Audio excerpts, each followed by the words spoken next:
कभी कभी परिस्थितियाँ और लोग अचानक हमारी सोच और अपेक्षाओं के बिल्कुल विपरीत हो जाते हैं, जिससे हमें संभलने का मौका नहीं मिलता, सोचने का समय नहीं मिलता और हमारी करुणा और दया हम पर हावी हो जाती है। क्योंकि ज़्यादातर लोग वैसे नहीं होते जैसे भी दिखाई देते हैं, और मेरे साथ भी कुछ ऐसा ही हुआ है। मैं अपनी चाची के साथ रहता था, क्योंकि वो एक अकेली औरत थीं, और जब मैं उनके पास आया तो मैं बिल्कुल ठीक ठाक और स्वस्थ था। मगर मेरी हमदर्दी ने मुझे वो दिन दिखाए कि मैं किसी काबिल नहीं रह गया था।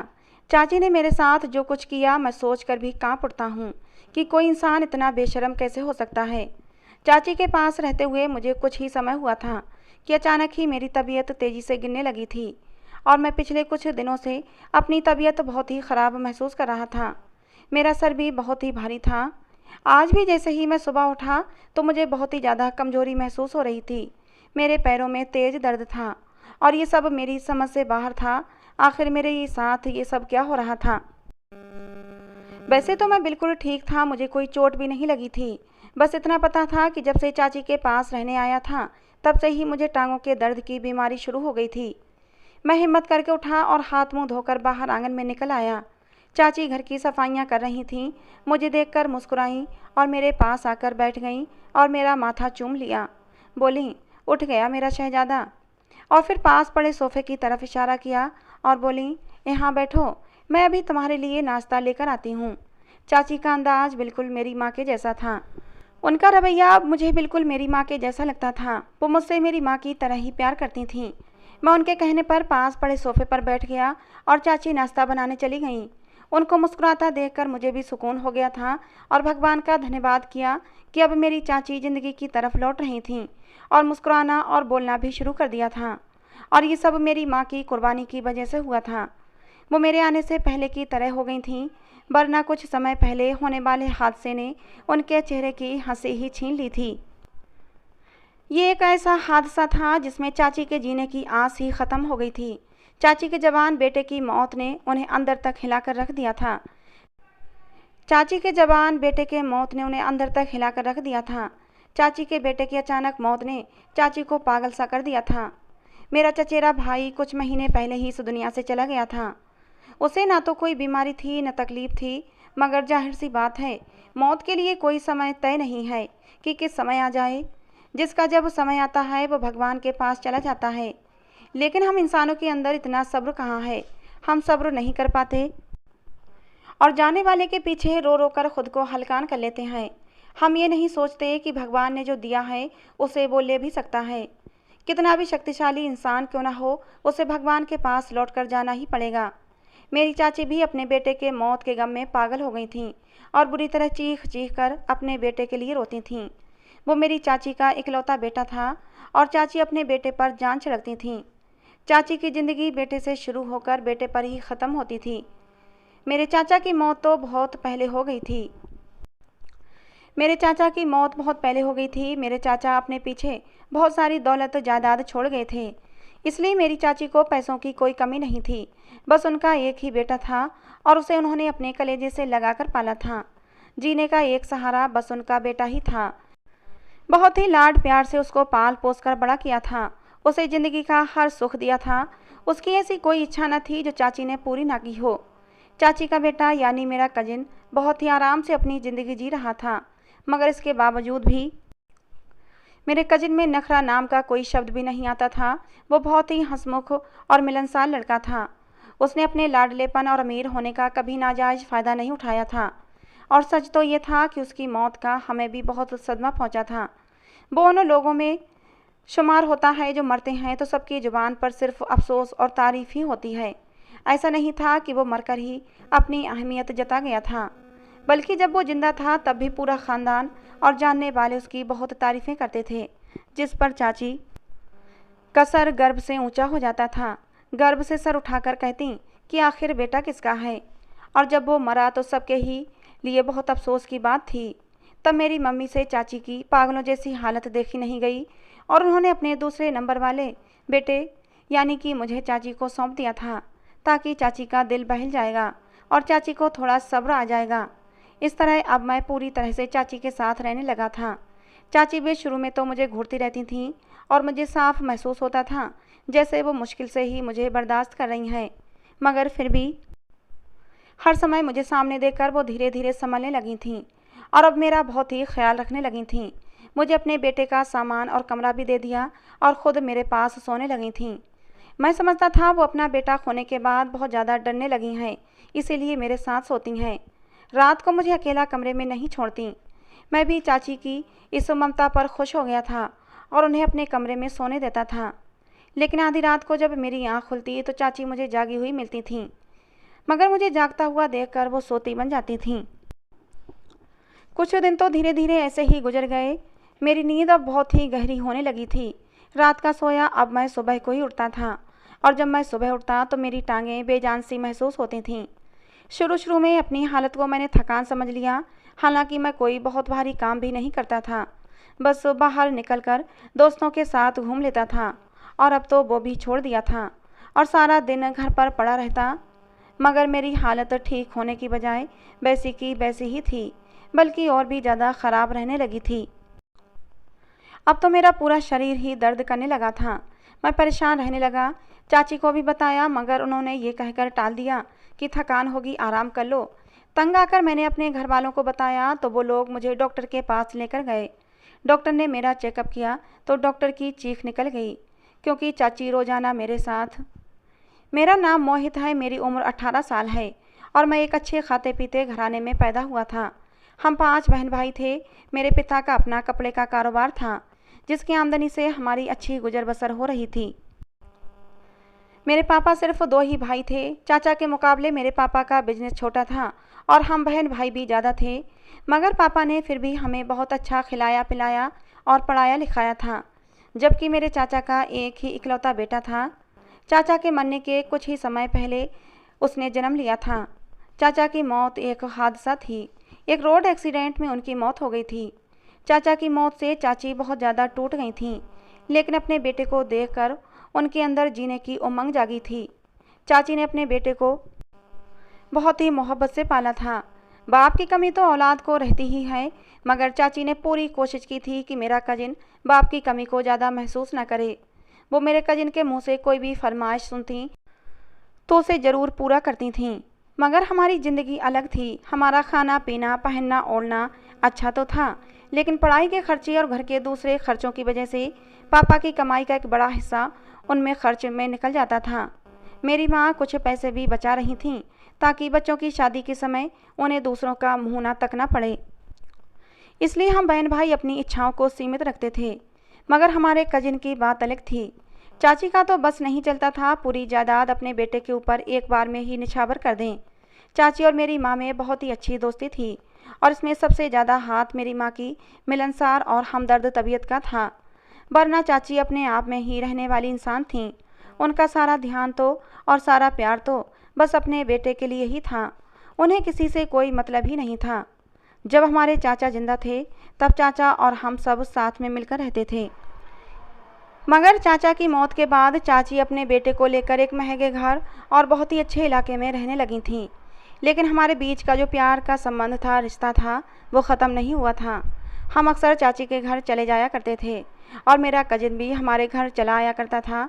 वो बहुत ही अच्छा और सुलझा हुआ लड़का था, जिसने अपने बाप की मौत के बाद मेरे पापा को ही अपना बाप समझ लिया था और अपनी हर समस्या मेरे पापा से पूछना और उन्हें अपनी हर मुश्किल बताता था। मेरी माँ को भी वो माँ का दर्जा देता था और हम बहन भाइयों से भी उसका बहन भाइयों वाला ही रिश्ता था।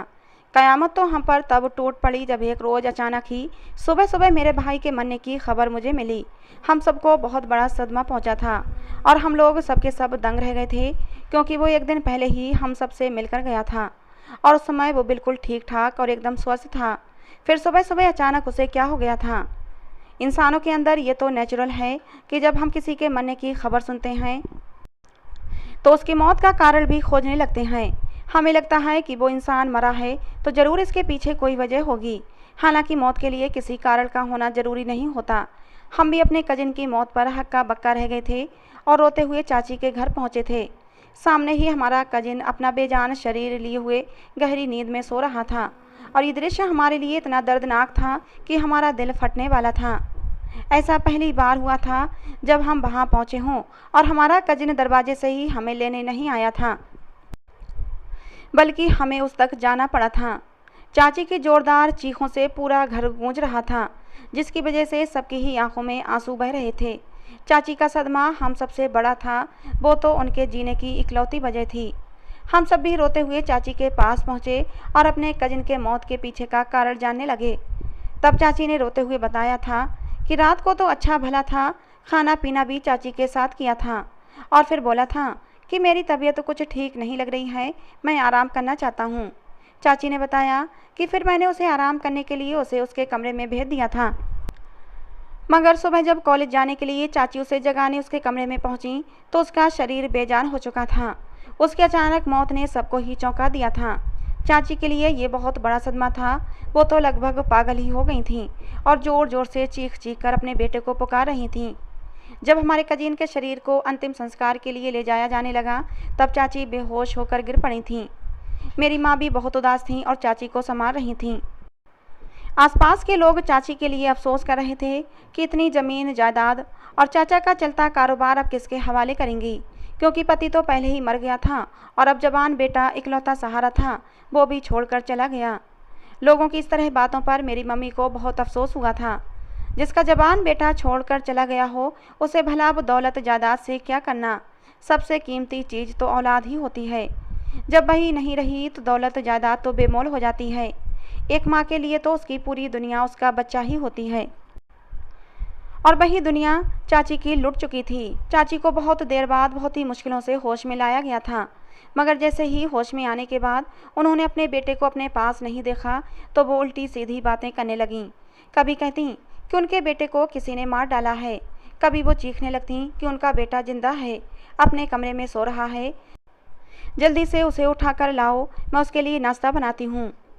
हम सब जानते थे कि उनकी हालत तो उनके जवान बेटे की अचानक मौत की वजह से ऐसी हो गई है, इसलिए सबकी ही आंखों में आंसू बह रहे थे।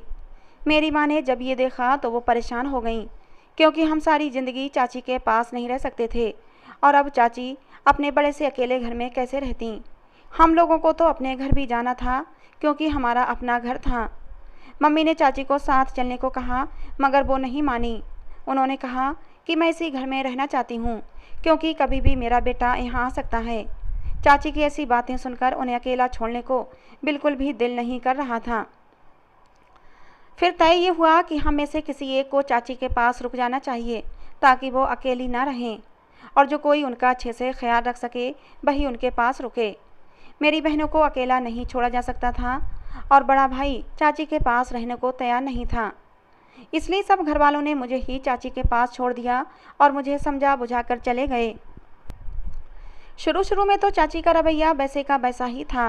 वो उठते बैठते पागलों जैसी हरकत करती थीं, कभी कभी चीखने लगतीं तो कभी कभी खुद ही बड़बड़ाने लगती थीं। मैं सामने होता तो मुझे बहुत ही बुरी तरह से घूरने लगती थीं। ऐसा लगता कि जैसे मुझे अभी कच्चा ही खा जाएंगी। अपने बेटे की जगह मेरा होना उन्हें शायद बिल्कुल गवारा नहीं था। मैं चाची के घूरने से डर जाता था, मगर फिर मैं खुद को समझाता कि चाची भी इस समय बहुत ज़्यादा दुखी हैं, उन्हें किसी सहारे की ज़रूरत है। अगर मैं भी डरकर पीछे हट गया और उन्हें अकेला छोड़ दिया तो फिर चाची का क्या होगा, वो किसके सहारे जिंदा रहेंगी। यही सोचकर मैं सब्र कर लेता था। मुझे उनकी परवाह थी। मैं चाहता था कि किसी तरह चाची नॉर्मल हो जाएं, उनकी तबीयत तो पहले की तरह ठीक हो जाएगी तो फिर मैं अपने घर चला जाऊंगा। इसलिए मैं चाची के हर बुरे रवैये को सह रहा था और मैं उन्हें हर तरह से मनाने की कोशिश करता रहा। तो चाची भी अब वो कुछ बदलने लगी थीं। अब वो मुझे घूरती नहीं थीं, बल्कि वो मुझे आंखों में चमक लिए देखती रहती थीं। ऐसा लगता था जैसे वो मुझे देखकर खुश हो जाती हैं।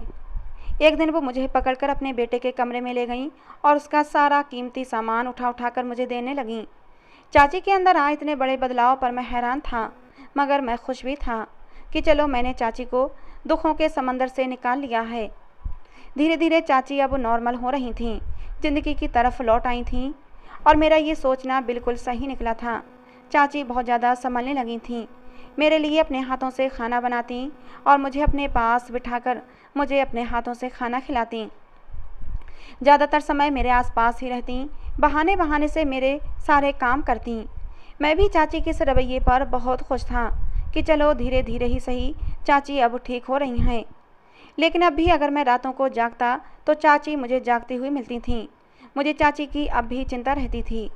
मुझे लगता था कि शायद अब भी वो अपने बेटे को भूल नहीं पाई हैं और उसकी याद में रातों को जागती रहती हैं। लेकिन चाची मेरे कमरे में मेरे पास ही सोती थीं। कुछ दिन बाद मेरी नींद बहुत ही ज़्यादा गहरी होने लगी थी। मैं रात को सोता तो सुबह को ही मेरी आँख खुलती थी, वो भी चाची के जगाने पर ही उठता था।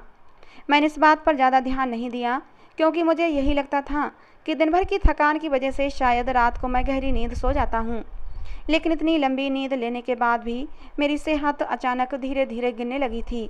मैं थका थका सा रहने लगा था और सुबह उठता तो मेरी टांगें बेजान सी होती थीं। मैं इसे अपनी थकान समझ लेता था और अपनी हालत को इग्नोर कर देता था।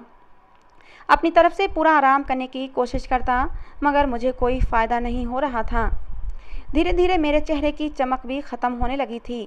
आंखों के नीचे काले घेरे पड़ने लगे थे। शरीर दिन ब दिन कमज़ोर होता जा रहा था। हालांकि मेरी चाची मुझे अच्छा खाना दे रही थीं। सोने से पहले एक गिलास दूध भी देती थीं। सुबह दूध, ब्रेड, मक्खन, पता नहीं नाश्ते की टेबल पर क्या क्या मौजूद रहता था। सच कहूँ तो मेरी ज़िंदगी अपनी चाची के घर, अपने घर से ज़्यादा ऐश के साथ गुजर रही थी। मगर फिर भी मैं कमज़ोर होता जा रहा था और ये बात मुझे बिल्कुल भी समझ में नहीं आ रही थी। मैंने एक दिन अपनी चाची से अपनी परेशानी बताई। मैंने कहा कि मुझे कुछ अजीब सा महसूस हो रहा है, कमज़ोरी भी बहुत ज़्यादा महसूस होती है। मेरी बात पर चाची ने गौर से मुझे देखा और नाम में सिर हिलाते हुए बोली कि ऐसा कुछ नहीं है, सिर्फ वो तुम्हारा वहम है। तुम दोस्तों के पास चले जाते हो, खेलने कूदने में थकान हो जाती होगी, आराम करो, ठीक हो जाओगे। मैं चाची की बात सुनकर चुप हो गया था, मगर मैं कोई बच्चा नहीं था जो मैं अपनी हालत को ऐसे इग्नोर कर देता। नया नया जवान हो रहा था, खेलने कूदने से मुझे इतनी कमज़ोरी नहीं होनी चाहिए थी। लेकिन मैंने चाची से ज़्यादा बहस नहीं की और अपने कमरे में आराम करने चला गया। अब तो मैंने अपने दोस्तों के साथ बाहर जाना भी छोड़ दिया था। बाहर से थोड़ा बहुत सामान चाची के लिए ले आता था। अब मुझे शर्मिंदगी महसूस होने लगी थी कि मैं चाची का ख्याल रखने की बजाय उन पर बोझ बनता जा रहा हूँ। मैं खुद अपनी जिम्मेदारी लेना चाहता था, मगर अब मैं बिल्कुल ही कमज़ोर हो चुका था। घर में चलना फिरना भी मुश्किल हो गया था, कॉलेज जाना तो दूर की बात थी। कभी कभी जब कॉलेज चला जाता तो मेरे दोस्त मुझे देखकर हैरान हो जाते थे, कहते कितने कमज़ोर हो गए हो। अब तो मेरी टीचर ने भी महसूस कर लिया था और मुझे सलाह दी थी कि किसी डॉक्टर को दिखाओ। लेकिन मैं करता तो क्या करता, चाची ने तो मेरी बात मानने से ही इनकार कर दिया था। और फिर एक दिन मजबूर होकर मैं अपने घर चला गया और उन्हें अपनी समस्या बताई। मेरी हालत को देखते हुए मेरे घर वाले बहुत ज़्यादा घबरा गए थे। मेरे पापा मुझे उसी समय डॉक्टर के पास लेकर गए। डॉक्टर ने मेरी हालत देखी तो वो भी मुझे देखकर चौंक गया था। उसने मेरा चेकअप किया और वो भी हैरान हो गया। वो मुझसे तरह तरह के सवाल करने लगा कि मैं कहाँ रहता हूँ, मेरे साथ कौन कौन होता है। पापा और मैं ऐसे सवालों पर हैरान थे।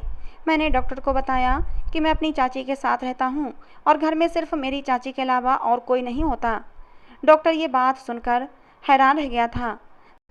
डॉक्टर ने मेरे हालत की वजह मेरे पापा को बताई तो मुझे और पापा को तेज झटका लगा था। पापा का चेहरा गुस्से से लाल हो गया था और मैं सर थामे बैठा रह गया था। हम दोनों पापा बेटे सर झुकाए घर पहुँचे तो घर वाले हमारा ही इंतज़ार कर रहे थे। जैसे ही हम घर में दाखिल हुए, मेरी माँ मेरे पास आई और पूछा डॉक्टर ने क्या कहा। पापा शायद गुस्से में थे। वो गुस्से में बोले कि वो औरत तो दिमागी मरीज है, बहुत ही बेशर्म है। पापा तो ये भी बोल गए कि चाची ने ही अपना बेटा खुद मारा होगा। मेरी माँ हैरान रह गई थी। पापा को समझाने की कोशिश करने लगी कि वो भला ऐसा क्यों करेगी, अपने बेटे की जान क्यों लेगी, वो तो उसे कितना प्यार से पाल रही थी। माँ की बात पर पापा भड़क उठे और उल्टा मेरी माँ से लड़ने लगे कि हमारी औलाद कोई फालतू नहीं जो तुम और उस औरत का दिल बहलाने के लिए मेरा बेटा उसे दे आई थी। तुम्हें अंदाज़ा भी है कि वो हमारे बेटे के साथ क्या कर रही थी। पापा की बात सुनकर मम्मी भी चौंक गई थीं। उन्होंने मुझे देखा तो मैं अपना सिर झुकाए बैठा हुआ था। मुझे दुख हो रहा था कि मैं उस औरत को अपनी माँ समझता रहा और वो मेरे साथ क्या क्या करती रही। मेरे कानों में तो अब भी डॉक्टर की बातें गूंज रही थीं। डॉक्टर ने पापा को बताया था कि मुझे स्लो पॉइजन दिया जा रहा था, जिसकी वजह से मेरी ये हालत हो गई थी और मैं धीरे धीरे मौत की मुँह में जा रहा था। तब मुझे पता चला कि क्यों अब मैं रातों को गहरी नींद सोने लगा था और चाची क्यों मुझे रोजाना सोने से पहले एक गिलास दूध देना कभी नहीं भूलती थीं। पापा ने मेरी मम्मी को बताया तो वो सदमे से एक तरफ को बैठ गई थीं। अगर मैं घर में आकर किसी को ना बताता तो यकीनन एक दिन खामोशी से इस दुनिया से चला जाता और मेरे माँ बाप को मेरे मरने की वजह भी पता नहीं चल पाती। मेरी माँ मेरी हालत देख देख कर रो रही थीं और मुझसे माफ़ियाँ मांग रही थीं कि मुझे माफ़ कर दो। मैं ना समझ थी जो उस औरत को समझ नहीं पाई और तुम्हें उसके हवाले कर दिया। लेकिन मैं जानता था कि इसमें मेरी माँ की कोई गलती नहीं थी। मैं अपनी माँ पर कोई बोझ नहीं था, बल्कि वो तो वाकई चाची के ख्याल से मुझे वहाँ छोड़ आई थीं। उनका दिल बिल्कुल साफ था। अब मेरी माँ ने मुझे अपने साथ ही रख लिया। फिर एक दिन मैं, पापा और मेरी माँ मेरा सामान लेने चाची के घर पहुँच गए। पापा ने चाची से लड़ाई की और उन्हें भला बुरा कहा कि वो अपना जवान बेटा उनके हवाले करके गए थे और उन्होंने इसका क्या सिला दिया। इस पर चाची ने जो बात कही थी उसे सुनकर तो मेरे माँ बाप की बोलती ही बंद हो गई थी। उन्हें तो कुछ समझ में ही नहीं आ रहा था कि अब आगे क्या बोलें। चाची गुस्से से चीखते हुए कहने लगीं कि तुम लोगों ने मेरी हमदर्दी में नहीं बल्कि मेरी दौलत जायदाद के लालच में अपना बेटा मुझे सौंपा था। तुम लोगों ने मेरे बेटे को भी अपने साथ मिला लिया था। वो हमेशा तुम लोगों के गुणगान करता रहता था। तुम लोगों ने सोचा होगा कि ऐसा करके तुम मेरी सारी दौलत हथिया लोगे। वो न जाने क्या क्या बोलती जा रही थीं। तब हमें पता चला कि चाची के दिल में हमारे लिए कितनी नफरत भरी हुई थी। चाची को लग रहा था कि हम दौलत जायदाद आदि के चक्कर में उनके बेटे से इतना प्यार जताते हैं, हालांकि ऐसा कुछ भी नहीं था। फिर मेरी चाची मेरी माँ से चीखते हुए बोली कि मेरे बेटे पर डोरे डाल रखे थे। तुम लोगों ने अपनी बहन की बेटी की शादी मेरे बेटे से करवाना चाहती थीं, जिससे कि मेरे बेटे को मुझसे छीन सको और सारी दौलत जायदाद हथिया सको।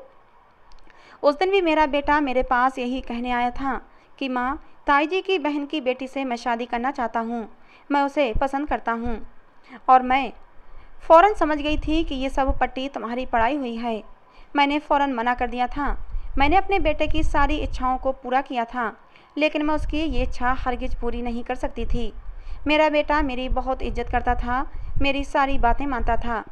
जब मैंने उसे इस शादी के लिए मना किया तो वो मेरी बात फ़ौरन मान गया था, लेकिन वो बिल्कुल खामोश हो गया था और उस रात अपने कमरे में चला गया था।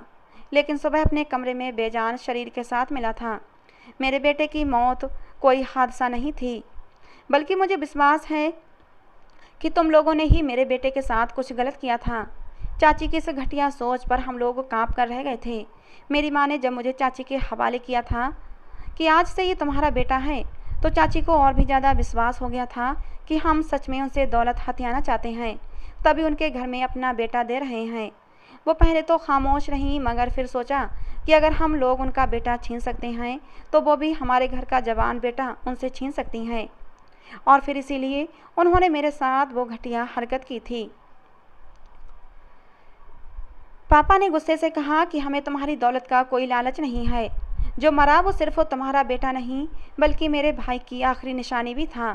पापा ने कहा कि हम ऐसी दौलत पर लानत भेजते हैं जिसके लिए किसी मासूम की जान लेनी पड़े। पापा और मम्मी सारा सामान लेकर घर लौट आए और चाची को अकेला छोड़ आए थे। पूरा घर मेरे आसपास जमा रहता था और मेरा ख्याल रख रहा था। सबको मेरी मौत का डर था। सब मेरा ध्यान रख रहे थे और डॉक्टर के कहे अनुसार मुझे टाइम पर दवाइयाँ दे रहे थे। अब मैं धीरे धीरे ठीक होने लगा था। मुझे अब भी अपनी चाची का ख्याल आता था। मुझे उनका वो छुप छुप कर रोना याद आता था कि कैसे वो अपने बेटे के गम में छुप छुप कर रोया करती थीं। मैं तो उन्हें अपनी माँ समझने लगा था और उनके साथ रहने से मुझे उनसे मोहब्बत हो गई थी। मैं उन्हें अपनी माँ समझने लगा था। मैं जैसे ही ठीक हुआ चाची के पास फिर से जा पहुँचा था। चाची मुझे देखकर नज़रें चुराने लगी थीं। वो बहुत ही कमज़ोर और बीमार लग रही थीं। मैंने उनके हाथ थाम कर उन्हें अपने साथ चलने को कहा। मैंने चाची से कहा कि आप अपनी सारी दौलत जायदाद गरीबों में बांट दें और गरीबों के लिए एक बड़ा सा हॉस्पिटल बनवा दें जिसमें गरीबों का मुफ्त में इलाज किया जाएगा। हो सकता है ऐसा करने से आपके बेटे की आत्मा को शांति मिलेगी और आपके दिल को भी चैन मिलेगा। मुझे आपकी दौलत जायदाद से कोई लालच नहीं है। मेरी बात सुनकर चाची रो पड़ी थीं और मुझसे माफ़ी मांगने लगीं। उन्हें अपने किए पर अब पछतावा होने लगा था। मैंने माँ समझकर अपनी चाची को माफ़ कर दिया। उन्होंने अपनी जायदाद का आधा हिस्सा मुझे देने को कहा, लेकिन मैंने मना कर दिया। फिर चाची ने अपनी सारी दौलत जायदाद गरीबों में बांट दी और अपने बेटे के नाम से एक हॉस्पिटल बनवाया और उसमें गरीबों का मुफ्त में इलाज होने लगा। अब चाची हमारे साथ ही रहती हैं। उनके चेहरे पर सच्ची खुशी दिखाई देती है, जिसे देखकर मेरे दिल को बहुत सुकून मिलता है। मेरे घर वालों ने भी चाची को माफ़ कर दिया है और हम सब लोग अब मिलकर रहते हैं। तो दोस्तों, आज की हमारी ये कहानी आपको कैसी लगी कमेंट बॉक्स में ज़रूर बताना। पसंद आई हो तो प्लीज़ लाइक किए बिना मत जाना। ऐसी और कहानियों के लिए हमारे चैनल को सब्सक्राइब करना।